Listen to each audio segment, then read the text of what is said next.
On this episode of Cape Media News, Project Forward becomes the first program in Massachusetts to offer financial aid to students with intellectual disabilities.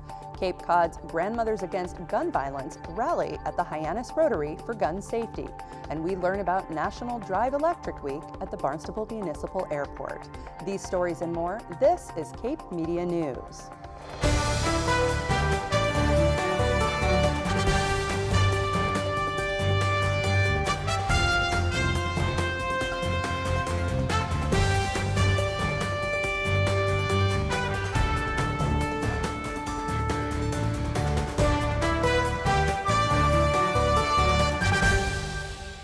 This is Cape Media News, your local authentic newscast for Cape Cod. I'm Gabrielle Rawson. Thank you for joining us. Some exciting news for students with disabilities this week. Cape Cod Community College's Project Forward has become the first federally approved program in Massachusetts to offer financial aid to eligible students with intellectual disabilities. For the last 13 years, Project Forward has helped hundreds of students gain vocational skills through their nationally recognized School to Work program, and this new development will help them assist many more.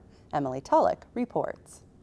Cape Cod Community College is paving the way for financial aid accessibility. Project Forward, an immersive campus program for students with learning differences, has been approved by the federal government as Massachusetts' first comprehensive transition program, making the college the first to offer financial aid to eligible students with intellectual disabilities. We're incredibly fortunate this year where we have worked really hard to achieve a federal designation so that our students could receive funds from the government. So most college kids can get funding, FAFSA funding, and students with intellectual disabilities could not get that for a long time. And the federal government created an arm of FAFSA that gives Pell Grants for students with intellectual disabilities to pursue vocational training or college opportunities. And in this, you have to be recognized as a comprehensive transition program, meaning you have to have a certain amount of hours and criteria and policies in place to be qualified. And we were very lucky. We worked really hard this year to get that designation. Now our students are able to get Pell Grants. It's an amazing opportunity for students who are looking for something different to do or looking to be a part of a college atmosphere. Project Forward, now in its 13th year, is a 2-year program for students to build employment skills through a combination of classroom instruction and worksite learning. So when I came here last year, I was really proud to come to this college and to the Cape because it's a place that really supports people with disabilities. Currently, we're offering 2 years to get a certificate. Students will take a number of exploratory vocations the first year, and then they sort of decide what they really like. And so they get to have those authentic experiences like we all do in the college setting, and they pick a concentration for the second year. That can be a number of things. We have hospitality, retail, animal care, cooking, landscaping, all kinds of different opportunities for students. In that second year, they do a 50-hour internship. So we're incredibly lucky as well on the Cape where we have a number of businesses that are our partners. We have a lot of places that work with us that support our students and give them that real life experience of going into the business and actually acting like they work there and having those roles and responsibilities. And after 2 years, they receive a certificate and they are able to go on and get a job from there, or they can come back. It's an amazing opportunity for students who are looking for something different to do or looking to be a part of a college atmosphere. Our students are completely integrated throughout the college campus. It has been incredibly meaningful for these students to be able to be a part of a college campus. It normalizes their life. You know, many students with disabilities haven't had that opportunity, and really Cape Cod Community College is the only college in Massachusetts right now with this comprehensive transition program. With financial aid accessibility, the future for Project Forward looks promising, with hopes to create new possibilities for the students. And so I would love the idea of doing an art and entrepreneurship program where students learn how to use business and sell their art. We have a number of talented students musically, drawing-wise, just incredibly creative students that I think could have the opportunity using Etsy or eBay or even going to craft fairs and farmers markets to sell their items. So that's something I'm looking at. We're also looking at the technology piece and the students who are really interested in developing their IT skills and maybe moving in that direction. So we've got a few ideas. More information on Project Forward can be found by visiting capecod.edu/Project Forward. In Hyannis, for Cape Media News, I'm Emily Tellick. Cape Cod Community College is still accepting applications for fall semester. If you'd like to apply for financial aid through Project Forward, visit capecod.edu/Project Forward. Cape Cod Grandmothers Against Gun Violence held a rally last week to raise awareness about gun safety at the Airport Rotary in Hyannis. The group was founded in 2013 after the aftermath of the tragedy at Sandy Hook Elementary in Newtown, Connecticut. They say their mission is to create an America free from gun violence. Emily Tellick reports. There have been 248 mass shootings in the United States since January. Cape Cod Grandmothers Against Gun Violence held a rally in response to these nationwide mass shootings. While they are not opposed to guns, they are opposed to gun violence and are currently working toward two goals: to increase federal background checks for gun purchases and to make gun trafficking a federal crime. We're here today with this rally of great friends, grandmothers, grandfathers, people that aren't grandmothers and grandfathers, because what we want to do is once again say how important a problem gun violence is in this country. As our state senators and our federal reps and senators go back to work in September, we're expecting that they can pass a background check bill, maybe an assault weapons bill. It's important for each one of us to stand up now if we want our children and grandchildren to grow up with the freedom that we did. Grandmothers Against Gun Violence are now in their 7th year. They came together in response to the Sandy Hook Elementary School shooting in Newtown, Connecticut. We are here every 14th of the month. We started after the shootings in Newtown, and we are not just here for Newtown children, but for children everywhere. We are here for all victims of gun violence. We do hope that by being here on this circle once a month on the 14th between 11:30 and 12:30, that we will have an impact on the local population by watching us defending the victims that can't speak for themselves anymore and going home and maybe having a discussion at home about owning guns, having guns, because we cannot go on having Americans killing Americans. I've been coming to the Rotary in Hyannis about almost 7 years. We started this rally after the Newtown shootings in Connecticut, and I came because I have 7 grandchildren and I want to see them grow up. And I want them not to have to be afraid when they go to school that they're going to get shot. We need our legislators to hear what we're saying. We need them to vote in Congress, because while we have great laws in Massachusetts, we need federal laws that guarantee all people everywhere safety.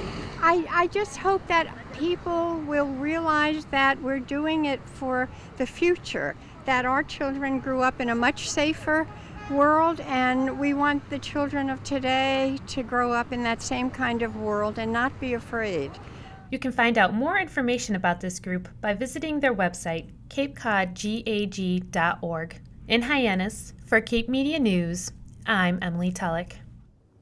Cape Cod Grandmothers Against Gun Violence meet on the 14th of every month at the Hyannis Rotary. You can learn more at capecodgag.org. Up next, we visit the Barnstable Municipal Airport to learn about National Electric Drive Week.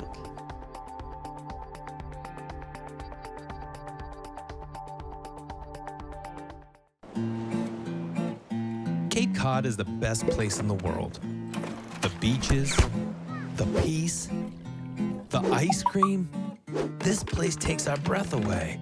Problem is, when we stop breathing, we also stop thinking. Our beverage winds up in the drink, Our butt stinks up the beach? We abandon our duty? Ooh. Everyone makes mistakes, but all these mistakes are wrecking Cape Cod.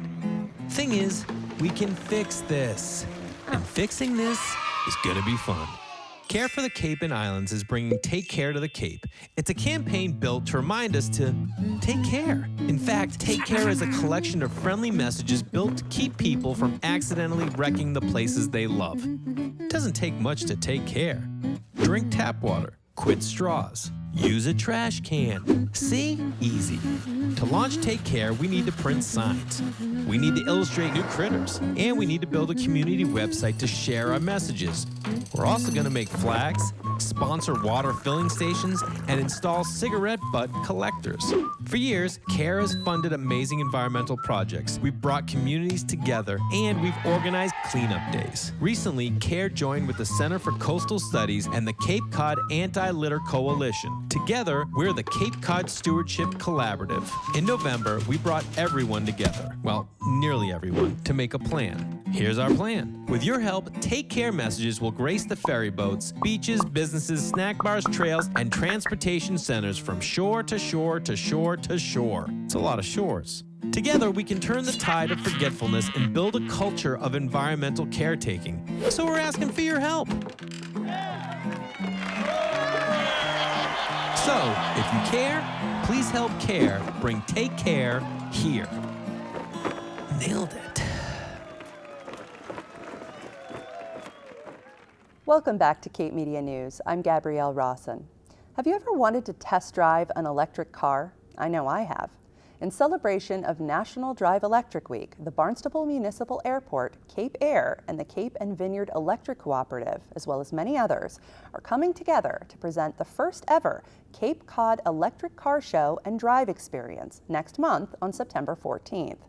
The event will feature food, fun, as well as a variety of electric vehicles and a showcase for some of the newest green energy options for your home and workplace. I got a chance to learn more about this exciting upcoming event.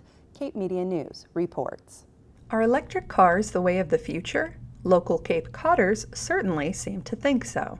The Barnstable Municipal Airport, Cape Air, and Cape and Vineyard Electric Cooperative have decided to partner with many local organizations to bring the Cape Cod Electric Car Show and Drive Experience, a showplace for electric cars, renewable energy, and energy efficiency, to Hyannis next month. The airport, in coordination with CVEC and with Cape Air, is putting on an EV car show here at the airport.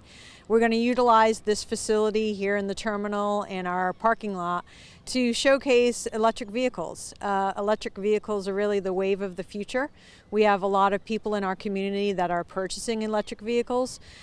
We even have Cape Air that's looking at an electric plane for the future. So really, electric is the wave of the future. It's what we're looking at, and what better place to have an EV car show than right here at the airport. We're here at Hyannis Airport where our event is going to take place. The event is the Cape Cod Electric Vehicle Car and Show and Drive event, and it includes renewable energy and energy efficiency showplace.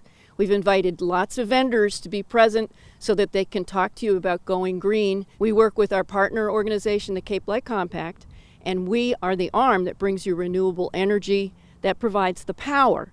And we're very excited to be able to be involved in the show because an electric car that is burning fossil fuels through the electric use is not truly taking advantage of being an electric car. So what we want to move everybody into an electric car, but the power needs to come from the sun or the wind. The event is being held to highlight National Drive Electric Week and gives the community a chance to learn more about renewable energy and electric vehicles. It's very exciting to be involved with this show because at Cape Air for the past 10 years, my job has been trying to reduce our carbon footprint.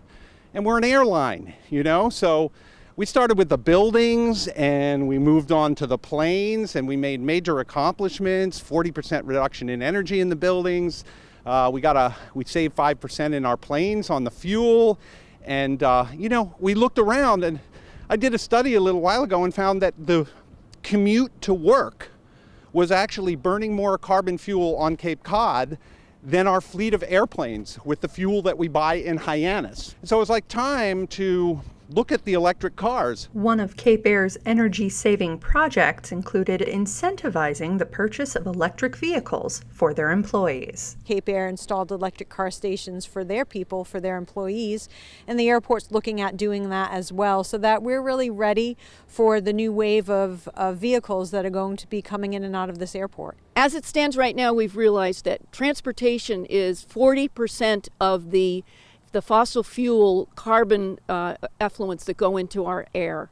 And if we really are going to change our trajectory and fix climate change, we have to address the transportation sector. At Cape Air, we're committed to sustainability, and I bring that home with me. So it started with our solar panels on our house, and then last year we decided to get the electric car to kind of bring it all together. For me personally, I'm saving a lot because I drove a very non-fuel efficient car before. So I'm estimating about $2,000 per year of savings in gas. And I'm pretty close. The Prius Prime's a little bit different, so it's not fully electric. So you're still limited to like that 25-mile range. So we calculated out to do about 9,100 EV miles a year. So that drops our total fuel cost per year to $136. National Drive Electric Week will be celebrated Saturday, September 14th from 10 to 2 p.m. at Barnstable Municipal Airport. I think when you're a member of the community, as this airport is, I think you have to look at what's happening in the community and be conscious of what's happening in the environment. Obviously, electric vehicles are something that is not new to us, but they're becoming more prevalent. There's more dealers that are actually creating these vehicles for people to use. So it's just being environmentally conscious of that availability to have some other type of vehicle that you can use to get to and from your destinations. When you go to the show, you're going to be able to learn about how you can do it just like Cape Air did, where you start with your building, you think about your car, your modes of transportation, and in every area. And that's what this car show is all about. We hope to have everybody there from the Cape to learn, and we also hope to have as many organizations that can help you to learn right there on September 14th. I think it's going to be a fun day. It's going to be a great day and learn about some new technology that's entering the car industry. In Hyannis, for Cape Media News, I'm Gabrielle Rawson.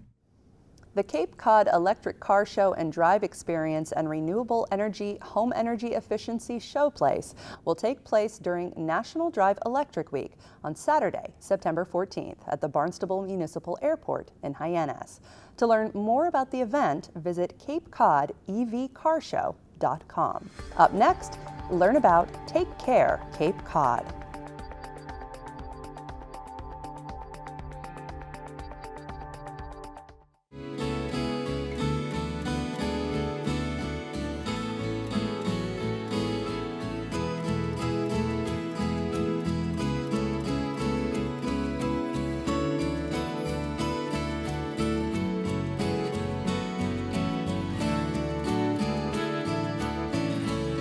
Nobody wants to litter. Sometimes it just happens, but it's easy to stop trash from turning into litter. Together, if we're all just a little more careful, we can achieve a litter-free Cape Cod. For more information, visit nocapelitter.org. For the last 7 years, Care for the Cape and Islands has provided education, grant funding, and unique opportunities for visitors and residents to preserve and protect the natural beauty and habitats of Cape Cod. Their newest initiative, Take Care Cape Cod, was created by a team of designers, filmmakers, and stand-up comedians who all want to help reimagine the way people are encouraged to care for the environment. Jill Talladay, founder and executive director of Care for the Cape and Islands, and WeNeedAVacation.com co-owner Jeff Talmadge, visited us in the studio this morning to tell us all about Take Care Cape Cod. It's called Take Care Cape Cod, and just to give you a little background on how this kind of came about, we saw that a lot of organizations were working on the plastic pollution and litter issues that I mentioned. And we thought, why not bring everyone together to kind of collaborate and work together, learn from each other, and work as a team instead of individually. So we held two summits on the subject. And at the first one, we came up with kind of a top 5 list of things that we wanted to work on. One of them was the thought of coming up with some kind of a messaging campaign that would encourage people to do the right thing, but wouldn't make them feel like they were being scolded or told what to do. And I was at a conference last fall and learned about Take Care Tahoe, and brought it back and thought it would be a great thing to adapt because it already existed. It was fun and funny, and so that's kind of how it all came to Cape Cod. So tell me a little bit about what it actually does. I know that it's a positive messaging. Right. What are you asking people to do specifically? Well, the messages are to be placed where someone has a decision to make. So, for example, one of the focuses is on dog poop. And so the idea would be for them to be placed by a place where someone would have a decision on whether they're going to pick it up or not, like by a pond or something. And they're fun things like if it's your dog, it's your duty. Be number 1 at picking up number 2. There are things related to using tap water instead of plastic bottles, depositing cigarette butts. So we're encouraging people to share the messages, to post them, and they can also be posted in their businesses. Absolutely. And Jeff, you are a business owner. Tell me a little bit about your business and why you felt compelled to get involved. Well, as you mentioned, my wife and I We Need a Vacation. We founded that 20 years ago. It's a marketing service for vacation rentals. It's an internet-based service, kind of a local VRBO, if you will, just focused on the Cape and Islands. And we've been, as I say, in business for a long time, and we also have a concern about the environment, and in the last year or so have kind of amped up that concern, and thus it felt like a good tie with Jill's efforts. And we've done some things on We Need a Vacation too that are very kind of green oriented. Specifically this past year we rolled out what we call our green initiatives, and we surveyed our homeowners and vacationers, and we chose 8 items that will be part of sort of the amenities that a homeowner can list on their advertisement, their listing for their house, and thus trying to get some momentum going around vacationers. Say, oh, that house has recycling, I that means something to me, or they have solar panels or filtered water, whatever. We picked, again, these 8 just to get started somewhere, and we're trying to create, like Jill is, an awareness kind of back and forth that can stimulate the homeowners to go do a little better with what they're doing perhaps, or just spell out what they already are doing, and then the vacationers, oh, I want that, and sort of get the two working together to try to make a difference. We have 4,000 homes, so you know, if they all played ball more than they had, I would feel like we had made a small contribution to this overall effort. So. Absolutely. I mean, our tourist economy is a very integral part of Cape Cod's economy. Absolutely. And as you guys know, we have such a huge influx of visitors. So how do you think this campaign will appeal to those people that are coming to the Cape? And do you hope that the people who live here year-round will also get involved? Yeah, and I'm glad you said that, because it's not just for visitors, it's residents. And when I started CARE, I realized that I thought I needed to educate the visitors, but I realized that the businesses or the local residents also need some information as well. So we want to involve everybody. And so far, I mean, it's been, anyone that sees it, they chuckle, and that's the whole idea. It's to get them like a chuckle and think, oh, right, okay, I won't throw that on the ground, I'll put it where it's supposed to be, or just to think about, making simple changes, and it all adds up. And you can learn more about the positive work Care for the Cape and Islands are doing at takecarecapecod.org. Well, that brings this episode of Cape Media News to a close. Please follow us on Facebook for more local daily coverage, and thank you so much for watching. Please join us next week for a brand new episode. For Cape Media News, I'm Gabrielle Rosso.